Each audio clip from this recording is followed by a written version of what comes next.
Hey guys! So after talking to you guys on the Zoom call, it seems like most of you wanted me to review fractions. Fun, fun! So that's what we're going to get started with today. Today our I can statement is going to be, I can compare and order fractions and decimals. I know I have it when I can put fractions and their equivalent decimals on a number line. So the easiest way for you to compare fractions and decimals is to put them on a number line. I know sometimes we want to always change our fractions into decimals and then convert them and make it easier to compare, but sometimes it's easier just to put them on a number line and use your baseline fractions to figure out which one is greater than the other. So to start with, I'm going to make a number line from 0 to 1. And we're going to think of this as money. So we're going to think of this 1 as $1. So if you think about $1, and then you think about how you might break that whole dollar up into smaller portions, you might think about quarters. So if you think about 2 quarters, that's going to be half of $1. So I'm going to put the line right here in the middle. And so 2 quarters is going to be half of $1, and 2 quarters we know is 50 cents, right? So that's going to be half or 50 cents, okay? And then I might also know that 1 quarter is going to be 25 cents. So I'm going to put that there. And then if I have 3 quarters, I'm going to have 75 cents. And then of course 4 quarters is going to be my dollar. So if I look at this now, and I'm not looking at the decimals up here, I might be looking at this like I would look at a ruler. So I might count these sections and see how many sections there are to figure out the fractions that go with each section. So I know I have 1, 2, 3, and 4. So if I have this divided into 4 parts, I know this first part is going to be 1/4. This second part is going to be 2/4. This one's going to be 3/4. And then this one is going to be 4/4. So looking at what I have here, I can easily see that 1/4 is the same thing as 25/100. I know 2/4 is the same thing as 5/10 or 50/100.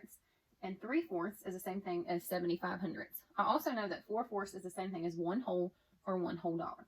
Okay. So how would I break it down even further? Because I know sometimes we have fractions that are in fourths, but other times we also have fractions that might be in eighths. Okay.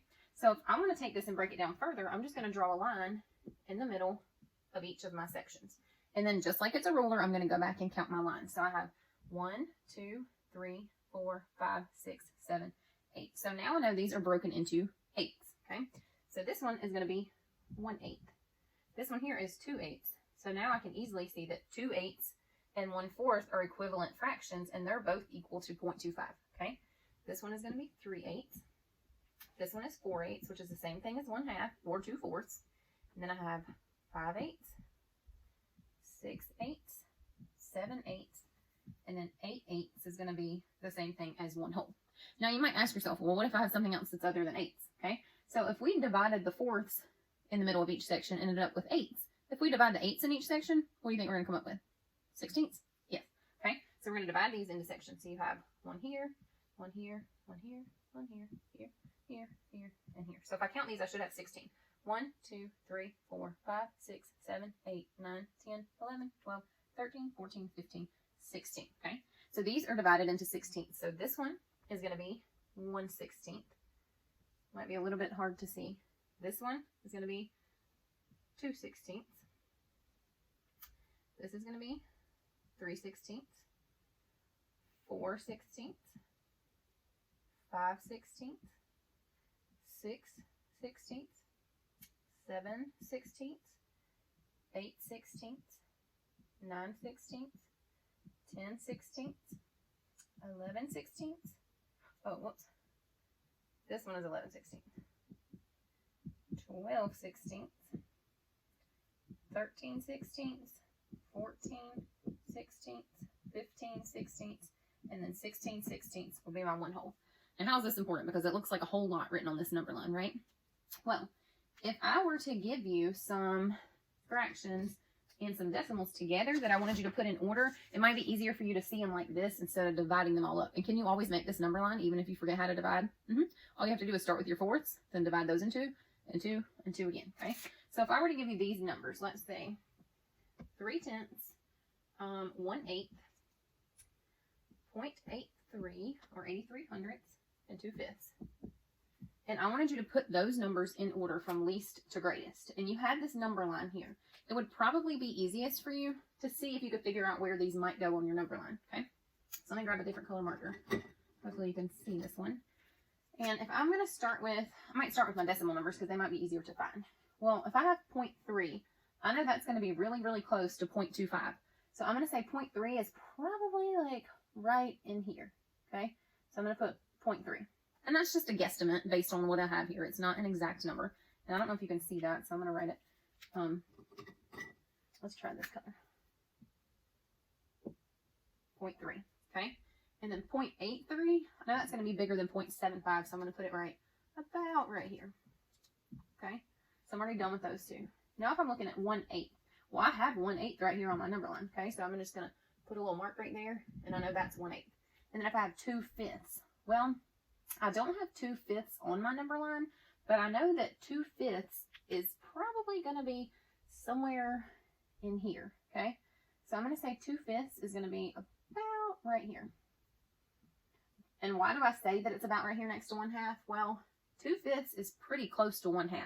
Okay. Because it would be like 2.5 plus 2.5 would give me my 5. So 2.5 would be 1/2. So this is really close to 1/2.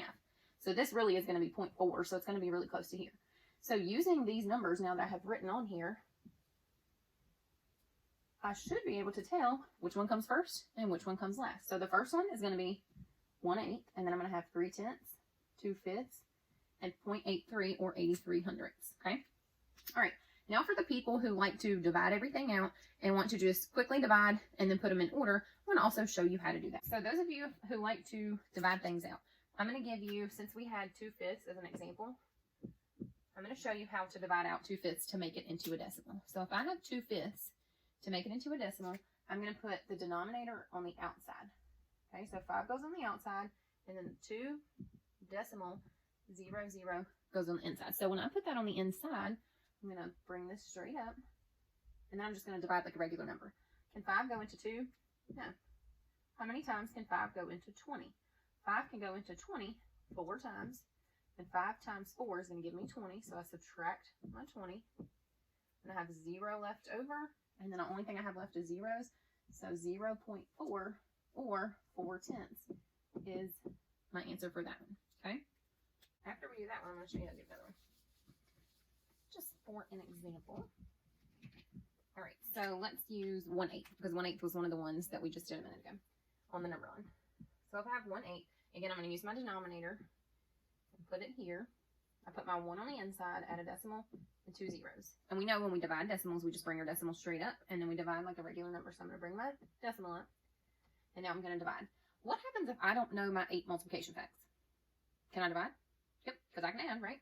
So I'm going to take my 8s, and I'm going to put them over here on the side if I don't know them. So I might want to say, okay, I know 8 times 1 is 8, 8 times 2 is 16, but what if I don't know 8 times 3? Well, then I can just add 8 to 16. So 16, 17, 18, 19, 20, 21, 22, 23, 24 is going to be my next number. Okay. And if I don't know what 8 times 4 is, then I can add 8 to 24, and I can keep going until I get to what I need. Okay. I'm going to stop there and see what I have here. So can 8 go into 1 without going over?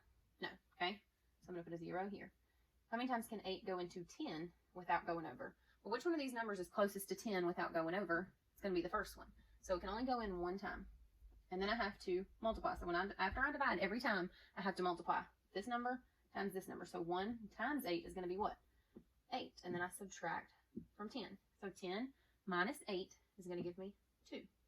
And then I bring down my 0. Now, how many times can 8 go into 20 without going over? Well, I've written my numbers over here. So which number is closest to 20 without going over? It's this one. So it can go 1, 2 times. So I put my 2 at the top, and then I multiply. 2 times 8 gave me what? 16. So I'm going to subtract my 16. What is 20 minus 16? Well, if I don't know, do it this way. 10 minus 6 is going to give me 4. All right. Well, I have a 4 here, but I don't have any zeros left up here. Since I'm changing this to a decimal, all I have to do is add another 0 and then bring it down. Now, how many times can 8 go into 40 without going over? Well, I don't have all those numbers written here. If I need to write more, I can, but I know in my head that 8 times 5 is 40. So I'm going to go ahead and put my 5 up here. And then I know 5 times 8 is going to give me 40. And once I subtract that, I have 0 left over. So that's how I know I'm finished. And then this is going to be my answer. So if I was working this out on a test, I would take my 1/8 and write it here. And then I would put my fraction down below it. So 0.125 is that one. So I can kind of keep these two together. Okay. So that way, when I get ready to work out another one, I will already have that one on there. So if I wanted to work out another one, say, let's do 3/4, okay? If I want to do 3/4, and so that way I can compare and tell which one is bigger, which I might be able to do anyway without the decimals. But just for the sake of this video, we're going to do this one, work it out. So 4 goes here, 3 goes here, with a decimal, and 2 zeros. Bring your decimal up. Can 4 go into 3? No, so put a 0. Now, how many times can 4 go into 30 without going over? Okay, well, if I don't know my 4s, I might have them written on the side. But since I know my 4s, I know it's going to be 7. And 7 times 4 is going to give me 28. Now, when I subtract 30 minus 28, I'm going to get 2. And then I can bring down my 0. Now, how many times can 4 go into 20? 4 times what is close to 20 without going over? 4 times 5 is going to give me exactly 20. So I subtract from 20, I have 0 left, and this is my answer. Okay? So then I have this here. And now when I want to compare these two, what I'm going to be doing is looking at the digit in the 10th place first. Okay? Because just because this is a longer number, it has more digits in it, doesn't necessarily mean it's bigger than this number.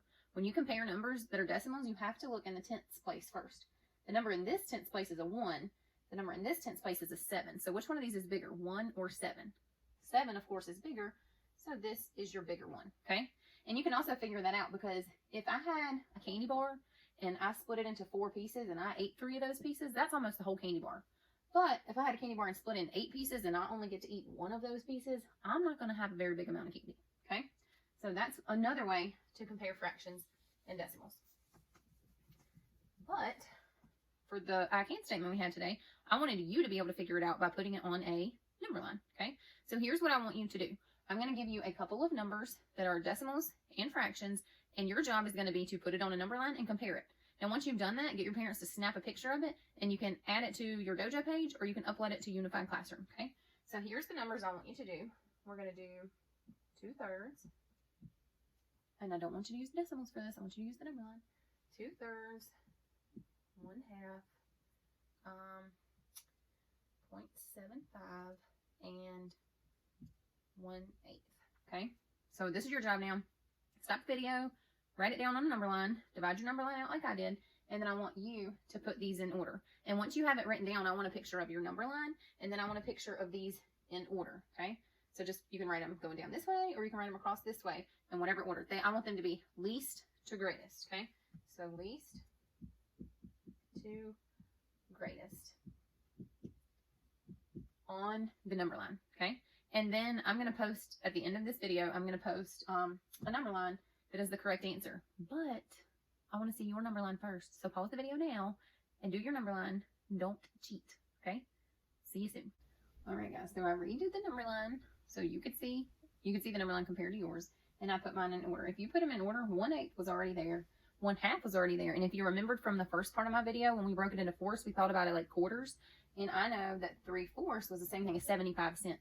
So then that way I know where my 0.75 goes. I also know that 2/3 is going to be just a little bit bigger than 5/8, but it's going to be smaller than 3/4. So it's going to go right there in between. So then if I have all these on the number line and I wanted to put them in order, I know 1/8 is going to come first. So I might write them down here. 1/8. And then I'm going to have 1/2. And then I have 2/3. And then I have 0.75. So if you had this down as your answer, good job. You got it right. All right, guys. I'll see you next time for the next video. Bye.